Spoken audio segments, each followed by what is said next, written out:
El tener una mentalidad de ley es pensar que si no diezmo y si no ofrendo, Dios va a cerrar las ventanas de los cielos. Y esto no es bíblico. En el antiguo pacto así funcionaba, pero ahora vivimos el nuevo pacto en Cristo Jesús. Y muchos a veces no se quieren acercar a la iglesia o a las organizaciones o a las reuniones porque se sienten indignos, porque no han diezmado, porque no han ofrendado, porque no han orado, porque no han tenido tiempo con el Señor. ¿Por qué? Porque piensan que conectándose con personas que participan de la fe de Jesús, sus pecados van a ser expuestos. Eso es tener una mentalidad de ley. Pero en Cristo Jesús fuimos redimidos de toda maldición, y los diezmos y las ofrendas en el antiguo pacto tenían que ver con que si no cumplías, eras maldito. Pero en el nuevo pacto en Cristo Jesús necesitamos entender que hay una ley de la siembra y la cosecha, y que Dios ya prosperó en nosotros el poder para hacer las riquezas. De tal manera que si alguien no vive en prosperidad y no entiende correctamente las cosas, no significa que Dios te está maldiciendo, que Dios está cerrando las ventanas de los cielos. Eso es tener una mentalidad de ley. Lo que significa es que si un nuevo creyente no está viviendo en prosperidad es porque no está sembrando.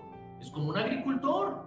Tiene la tierra, tiene la semilla, tiene los instrumentos para sembrar la semilla, pero no la siembra, pues nunca va a recibir la cosecha. En el nuevo pacto en Cristo Jesús, Dios nos dio el poder para hacer las riquezas y nuestras manos son benditas. Así es que lo que el creyente necesita hacer es sembrar la semilla.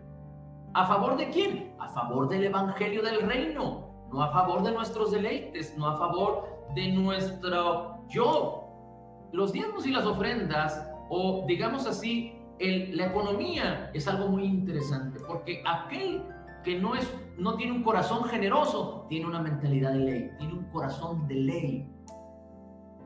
Porque el evangelio nos da a entender que es más bendición dar que recibir, sembrar para cosechar. ¿Por qué? Porque cuando sembramos en el reino, entendemos que nosotros no somos los dueños de lo que poseemos, sino somos buenos administradores solamente, y que Dios es el dueño de todas las cosas. Pero además entendemos que en el evangelio de la gracia, teniendo una mentalidad correcta, Dios quiere que estemos satisfechos en todo, pero que abundemos para muchas buenas obras. ¿Y cómo podemos abundar para muchas buenas obras si tenemos una mentalidad de ley? ¿Cuál es esa mentalidad de ley? Creer que si no damos, somos maldecidos. Creer que si no damos, Dios cierra las ventanas de los cielos. ¿Qué es una mentalidad de ley? Dar el diezmo. Y no me malinterpreten. Dar el diezmo es una mentalidad de ley en el sentido de solo dar el 10% y creer que cumplimos. Porque Dios no nos llama a cumplir. Dios nos llama a tener un corazón generoso. Así es que en el evangelio, en el evangelio de Cristo, no es que demos el 10, es que damos porque el Señor nos dice que demos. Y necesitamos dar conforme a lo que Él nos dice. En la historia de la nueva iglesia, del apóstol Pablo y de los nuevos creyentes, ellos no daban el 10, ellos abundaban más. Porque es la única manera de abundar para buenas obras, cuando nosotros permitimos que la bendición fluya. ¿Y cómo fluye? Cuando empezamos dando por él. Shadito.